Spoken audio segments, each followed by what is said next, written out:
వాహనంపై వెళ్ళేటప్పుడు ఏం చేయాలి, ఏ విధానాన్ని ఫాలో అవ్వాలి? సర్వసాధారణంగా ఒక వ్యక్తి వాహనంపై వెళ్ళేటప్పుడు తలకు హెల్మెట్ ధరిస్తాడు.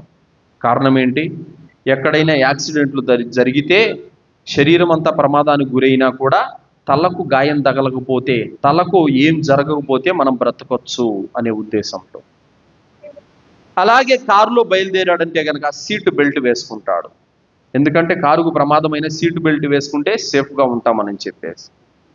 అల్హమ్దుల్లా, వీటితో పాటు దువ్వా కూడా మీకు రక్షణగా నిలుస్తుంది. సుబ్హానల్లజీ సఖర లనా హాదా వమా కున్నా లహు ముఖరినీన్ వ ఇన్నా ఇలా రబ్బినా లమున్కలిబూన్. ఈ వాహనాన్ని మాకు వశపరిచిన అల్లాహ్ పరిశుద్ధుడు.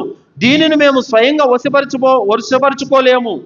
చివరకు మనము అల్లాహ్ వద్దకే తిరిగి వెళ్ళాలి అన్నటువంటి ఈ దువ్వా అర్థం. అంటే ఈ వాహనాన్ని నేను అదుపు చేయలేను, అల్లాహనే అదుపు చేసేవాడు. దీని కీడు నుండి కూడా అల్లాహనే రక్షించేవాడు. ఈ దువ్వా హెల్మెట్ కంటే కూడా, మీ సీట్ బెల్ట్ కంటే కూడా ఎన్నో రకాలుగా మిమ్మల్ని ప్రమాదాల నుండి రక్షిస్తుంది. అల్హమ్దులిల్లా.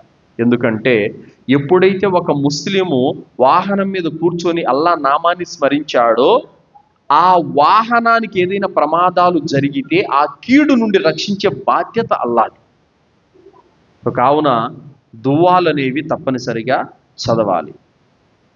అబ్దుల్లా బిన్ ఉమర్ రదియల్లాహు అన్హు వారు తెలియజేశారు, ప్రయాణ ప్రారంభంలో తప్పనిసరిగా ఈ దువ్వా మేము చేసేవాళ్ళము.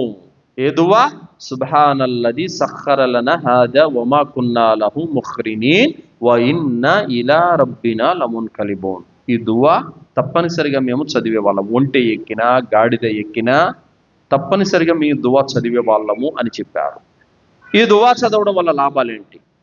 ప్రయాణంలో అల్లాహ్ యొక్క రక్షణ అతనికి తోడుగా ఉంటుంది. ప్రమాదాల నుండి అతనికి భద్రత కల్పించబడుతుంది.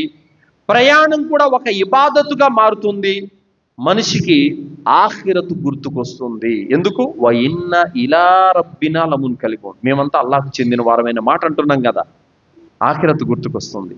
కాబట్టి అల్లాహ్ రక్షణ లభిస్తుంది, ప్రమాదాల కీడు నుండి మనకు రక్షణ లభిస్తుంది.